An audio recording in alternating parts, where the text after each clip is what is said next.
32. Rend the Night.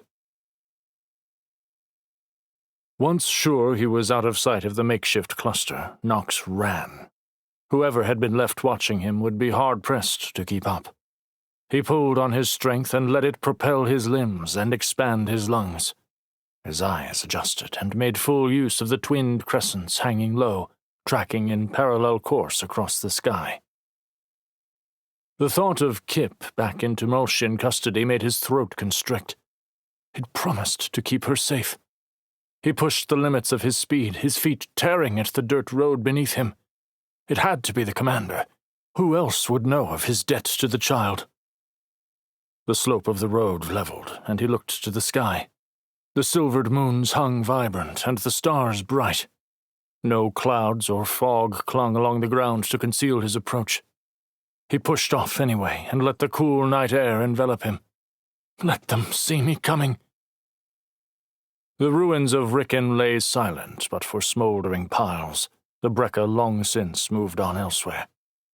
In the monochromatic light, the field looked like rough foothills, the deep ruts and steep banks reflecting nothing of the once tended land. At the tree line, the lights of large bonfires danced against the blackness. An orange ring of flames surrounded a small, watchful camp. Shouts sounded as his silhouette was spotted in the sky, and the raiders rushed to orientate themselves to his approach.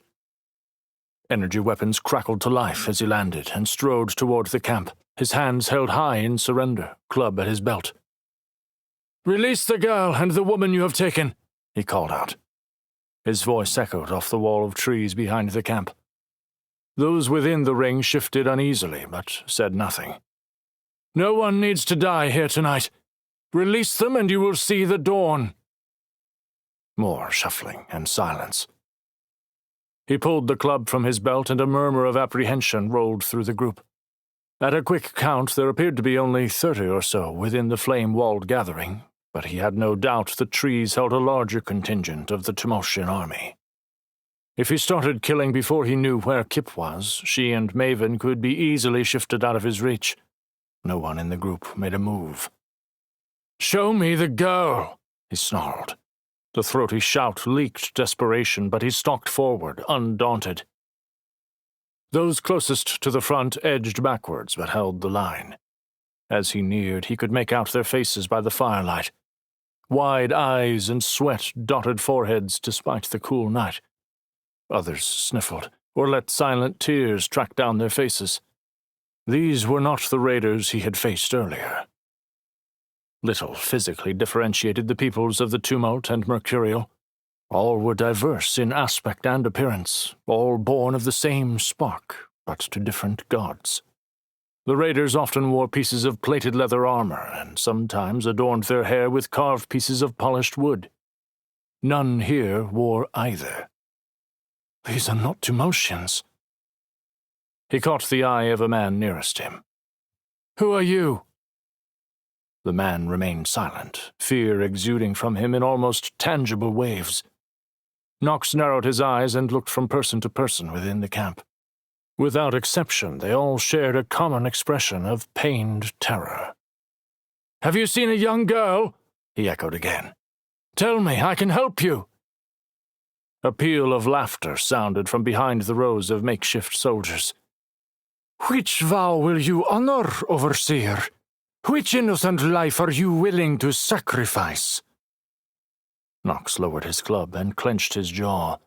The commander's voice was one he would not forget any time soon. He crouched, readying to push himself skyward. "You move, and the girl dies." He froze. "That's right. Stand slowly, or I will make sure you will watch her bleed out into this newly hallowed earth." He slowly eased himself upright, scanning the crowd for the source of the voice.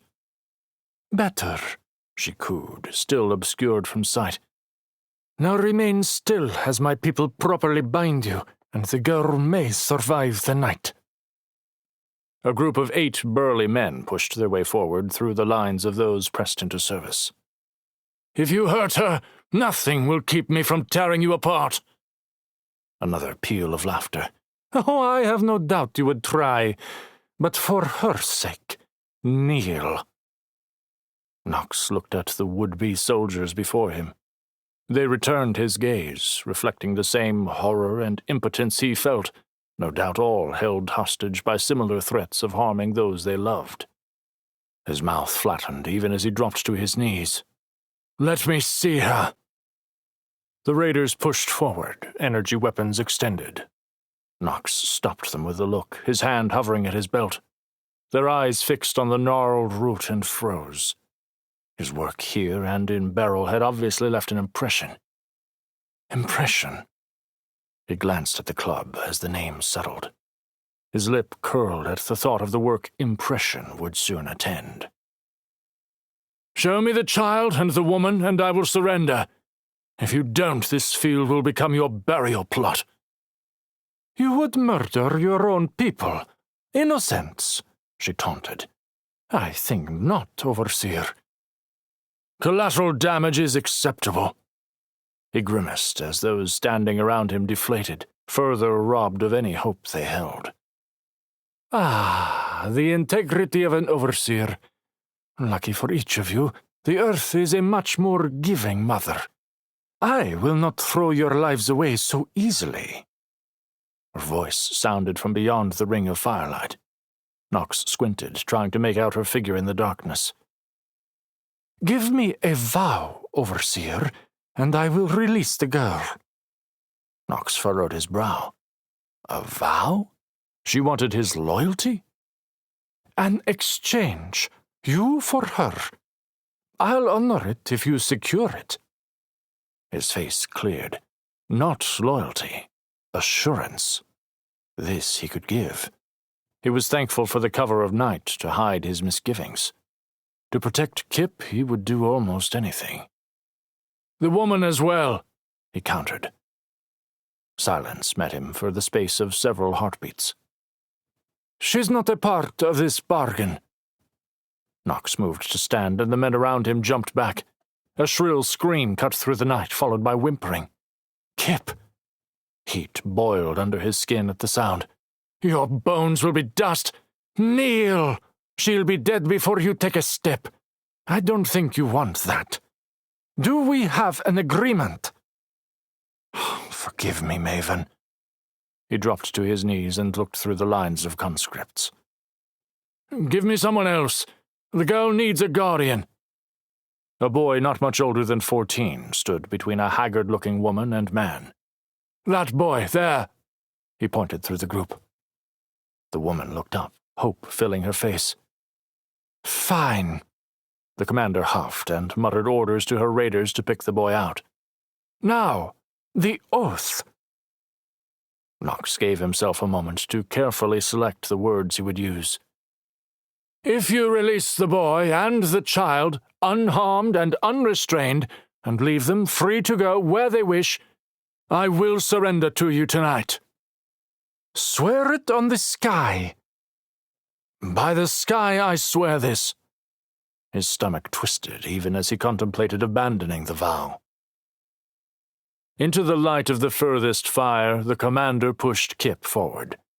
He swallowed back the bile that rose in his throat and clenched his fists at the sight of the child. Debris clung to her hair, and her clothing was torn. Her hand clutched at her opposing arm, bright crimson staining her fingers. It must have been a thin blade that had pierced her, the blood flow already staunched, but she looked unnaturally pale even under the warm light of the fires.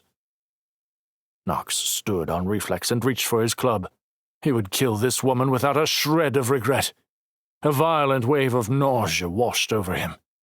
The vow. He let out a string of curses. The commander's momentary flash of alarm retreated behind a gloating smile.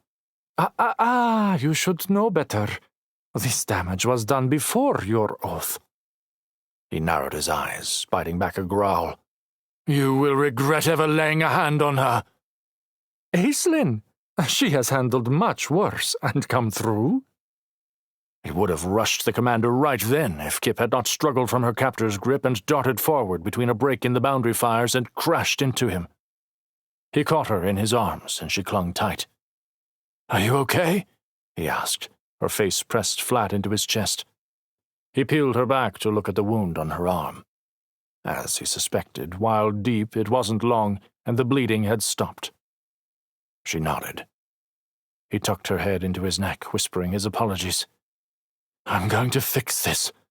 This boy," he looked up to the young man who was being prodded in their direction, "is going to bring you back to Logan." She pulled back to look at Knox, her round eyes glassy and lips pursed against the building emotion. Her tangled curls trembled as she shook her head emphatically.